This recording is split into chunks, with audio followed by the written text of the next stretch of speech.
Hello and welcome to episode 5 of this podcast series, So You Want to Start a Science Podcast. This episode covers the essential topic of promoting your podcast and engaging with your audience. In fact, creating a great podcast is just the first step. Getting it into the ears of your audience is a whole other challenge. So let's start with a question.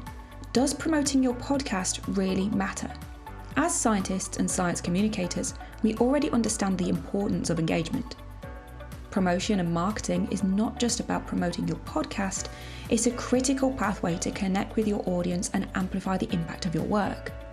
Now, let's explore some free marketing strategies that you can use to grow your podcast. First up is social media. Social media offers a fantastic opportunity to connect directly with your audience. But remember, not all social media platforms will help you reach the same people. If your focus is academic, consider Blue Sky and LinkedIn. These platforms are known for their popularity amongst professionals and academics. For reaching a more general audience, Facebook and Instagram can be very effective. All of these platforms are free to use and they're widely used globally. Here's Desmond from Global Health Unfiltered talking about marketing your podcast on social media. He also shares how using Soundbites, short, catchy extracts from a narration or interview, can be particularly useful for attracting listeners. I highly encourage Soundbites because they get more engagement than just a flyer that has the speaker and that's it. That's one thing that I highly encourage. You can also have quotes from the episodes that you publish.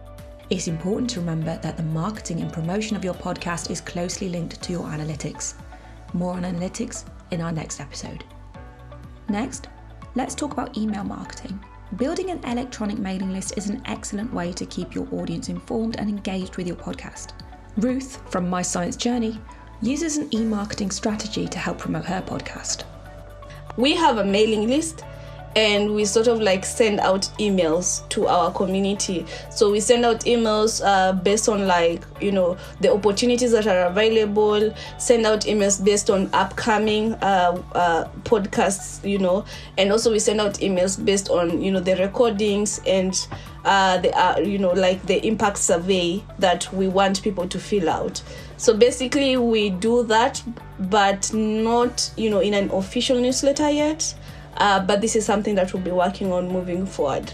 So as your mailing list grows, you might want to consider moving from a blind carbon copy or BCC email list to an official newsletter. Services like MailChimp offer free plans that allow you to manage contacts and send group emails every month. Just remember, any mailing list you keep must comply with GDPR regulations in your region. These vary from region to region, so it's worth checking the regulations that apply in your local area. For more information on GDPR, check the description box below, where we've included some resources. Now, let's discuss what materials you'll need to market your podcast effectively.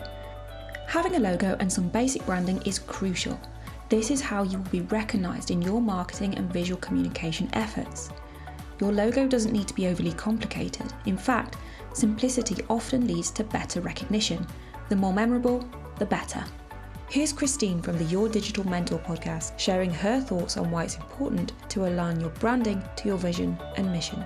When I was researching podcasts, sometimes you can identify the podcasts with just the logo. And for me, that was important to do, just to encompass exactly what we're trying to achieve, a borderless global community with like-minded people. I used a combination of two tools. One was a photo editing software, so that was GIMP, but it had really nice features to add the colors to and overlay certain images. And then I also use an SVG, a scalable graphic vector image, so it allows you to be able to expand and contract the logo, and it'll adapt to whatever kind of website you're looking at, or if it's going down to mobile phone, you need to save it as a scalable vector graphic. So I worked on both to kind of get that image. There, Christine raises a really important point. It's important to consider the scalability of your logo and whether it's suitable for the platform or website you'll be hosting on.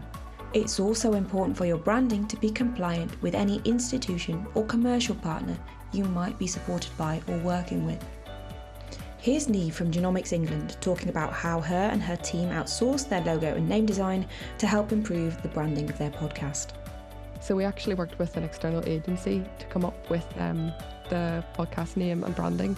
It's actually quite new. We previously were called the G Word, but we felt this wasn't very reflective of what our podcast was trying to tell, and the stories and the patient stories behind the genomics. People felt like the name wasn't really telling the story of what we wanted to, and we didn't feel like the branding as well was very eye-catching, because whenever you're looking on your phone trying to decide what podcast to listen to, you've just got really small tiles to look at. So we didn't really feel like what we were doing was really, we're putting a lot of effort into the podcast, so we really wanted to make sure that we were exploring all of the avenues of where we could kind of make it do as best as it could. So yeah, we had some feedback from an external survey with our audiences, and also internally as well, and we decided that we wanted to have a look at how we could improve. So yeah, we went out to speak to some external agencies that specialise in branding and podcast renaming too, and worked with them to come up with Behind the Genes, which is where we are now. The name is a lot more reflective of what we're trying to achieve.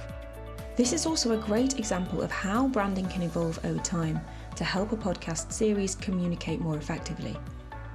So here's an activity for you. Get started on designing your logo and podcast name. We want to see your creativity, so share your designs with us and tag our podcast on social media.